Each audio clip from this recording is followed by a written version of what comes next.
It's Matt V's Movies back for another video, and today is another James Bond film. This being the third outing for Roger Moore, and today we're going to be looking at The Spy Who Loved Me. So I'm going to give you a bit of trivia about the film, some facts, and then my thoughts on the film and what I thought of it. And this is a series of videos with the run-up to the 60th anniversary of James Bond Dr. No's release on the 5th of October. If you go and check out my James Bond playlist, I've got another couple of videos looking at Live and Let Die and The Man with the Golden Gun. And so yeah, go and check out those playlists if you haven't seen the video series already. The Spy Who Loved Me came out in 1977, and in the UK it was a PG. It ran for 2 hours and 5 minutes. After the Royal Navy Polaris submarine carrying 16 nuclear warheads mysteriously disappears, James Bond teams up with Major Anna Amasova, whose lover he had killed in Austria.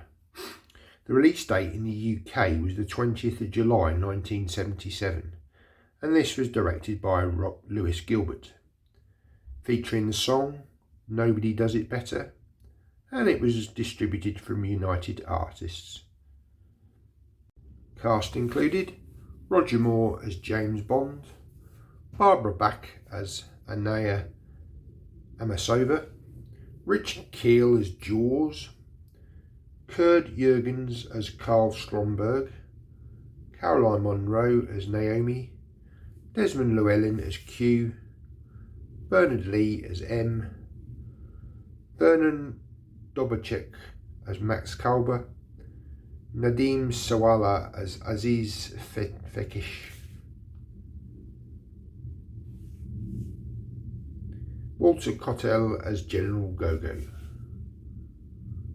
On to some trivia about the film. A representative from the Egyptian government was on set throughout the shoot in Cairo and Giza to make sure the country was not portrayed in an unflattering light. For that reason, when the scaffolding collapses on Jaws and Bond quips, "Egyptian builders," Sir Roger Moore merely mouthed the line, dubbing it in later. It went unnoticed by the official Egyptian minder and ironically got a great laugh from Egyptian audiences. The closing credits say James Bond will return in For Your Eyes Only, but because of the success of Star Wars and Close Encounters of the Third Kind, Moonraker was chosen. The eyesight of cinematographer Claude Renoir was failing at the time of this film, and he could not see to the end of the massive supertanker set. As a result, he could not supervise the lighting. Ken Adam turned to his friend Stanley Kubrick, who, under the condition of complete secrecy, supervised the lighting. He suggested the use of floodlights. In addition, Katrina Kubrick, Kubrick's stepdaughter, designed the dentures that Richard Kiel, playing the character of Jaws, wore in this movie and Moonraker. The stunt driver was having problems making the Lotus Esprit look sufficiently exciting in the chase scenes because it held the road too well and had to be driven dangerously fast to make it slide impressively on corners. One scene in Sardinia required the car to drive up a hill on a mountain pass and round a sharp bend. The normal stunt driver was not available and the crew were waiting at the top. Asked Lotus employee Roger Becker to drive the car up. He thrashed the car, skidding dramatically around the corners and making a dramatic 180-degree turn on a gravel area as he stopped at the top. "Would you mind doing that again?" they asked him. "And this time we'll have all the cameras rolling." From that time on, Roger became the stunt driver for the shots involving the Lotus. Richard Kiel, or Jaws, could only keep the metal teeth in his mouth for about half a minute at a time due to the excessive pain and discomfort. He often had to show comic expressions, which was quite contradictory to the way he was feeling. Wearing extremely uncomfortable braces, Keel at 7'2" played an almost identical part in Silver Streak from 1976. The chain through the jaw bites were made of licorice. In order to simulate the character's metal teeth, Keel's stunt double Martin Grace used pieces of orange peel wrapped in aluminium foil. Elvis Presley saw this movie on Wednesday, August the 10th, 1977, during a special viewing at the General Cinema in Whitehaven, Tennessee. It was the last movie he saw, as he died 6 days later on Tuesday, August the 16th, 1977, at the age of 42. And finally, after this movie's release, demand for the White Lotus Esprit cars surged to the point that new customers had to be placed on a 3-year waiting list. And so on to the edition that I have. So much like the other two Roger Moore films that I've shown in previous videos, here we've got another custom magnet that I bought off of eBay. And again, it gives you the wonderful poster art that was used to promote the film. And this looks like it's kind of hand drawn. So we've got sort of, again, a montage of images. We've got the Egyptian part at the top here, the wonderful Lotus Esprit that converts into the submarine, and obviously that scene at the end with the submarines. And you've got down the bottom here a couple of the sort of diving scenes, the Stromberg sort of underwater complex. Turn it over, and there we got the back, and you got, again, once again, packed with special features, this one. We've got a 5.1 DTS Master Audio mix. Open it up, and we've got the disc there. Now I'll put this in a black case. I'll just take the magnet off, and once again I've just secured these magnetic strips, popped it in the black case. It's a spare case I'd go in. Just get the sleeve out, and here's the original sleeve that we would have got with some artwork on, and there we go. On to thoughts about the film. Yeah, another great entry from Roger Moore. This one largely set sort of in Egypt. We've got the character of Jaws that's introduced into this film. An iconic sort of character, you know, huge guy, 7'2", with those metal teeth, sort of iconic, you know, sort of look. And yeah, and this one is kind of with the character of Agent Triple X. She goes into partnership with Roger Moore, or James Bond, and they're after a film, which is all the plans for Stromberg's hideout. And with this film, you know, you've got some great action set pieces. Say a lot of it's set in Egypt. They got permission to be able to film near the pyramids.